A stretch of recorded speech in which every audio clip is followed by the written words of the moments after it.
Hi there, my name is Laura Sobransky. I'm a volunteer leader with the Chicago group of the Sierra Club, and I'm here today for two reasons. To continue to ask President Obama to reject KXL pipeline, and also because of the local problems that have happened here recently. The BP oil spill, which we still don't know what happened with that oil spill. What was the malfunction?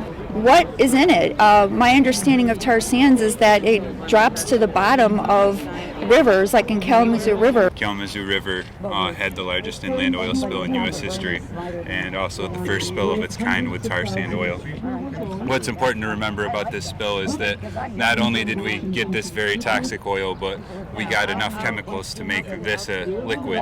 Testing has come back to show an identical match to Corexit 9527 and Corexit 9500, a chemical dispersant that they used in BP to hide oil. We haven't heard from the EPA whether this is tar sands, although the BP Whiting refinery refines 80 to 90% tar sands now since their expansion. We're running out of the oil that comes out of ordinary wells, so we've now gone into a new kind of crude oil. They have to heat that sand just to get it to flow through the pipes to bring it down here to do further processing.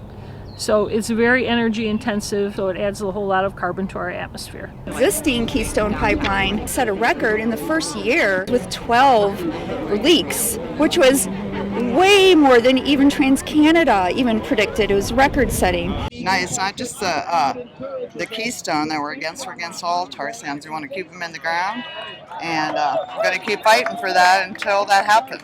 This is Lisa. She's also one of them that was arrested in Michigan with us. Hi. We spent 30-some days in jail for protesting. One of the problems with tar sands that we have is, first of all, even from an energy standpoint, it's an incredibly ineffective fuel source.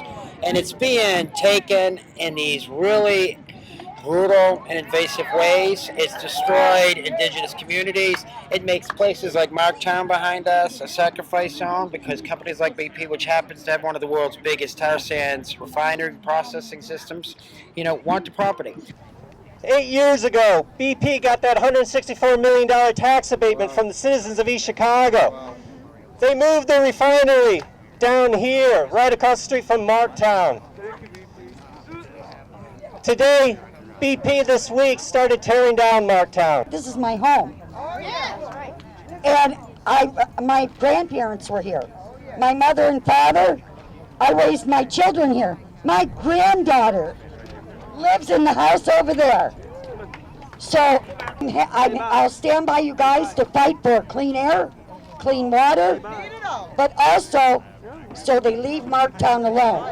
So let's say, stop BP and save Marktown. Stop BP! Save Marktown! Both grandfathers and my father worked in the mill. I remember as a child, I would walk my dad. I live in the middle of town, and I would walk with my dad, and he'd go in the gate over here to go to work. And sometimes 11 o'clock at night, I'd bring my little beagle with me, and we would come and pick him up and walk back home. I've always felt safe here. People say, oh, well, they're afraid to come here. A lot of people say, oh, you're going to go to Marktown?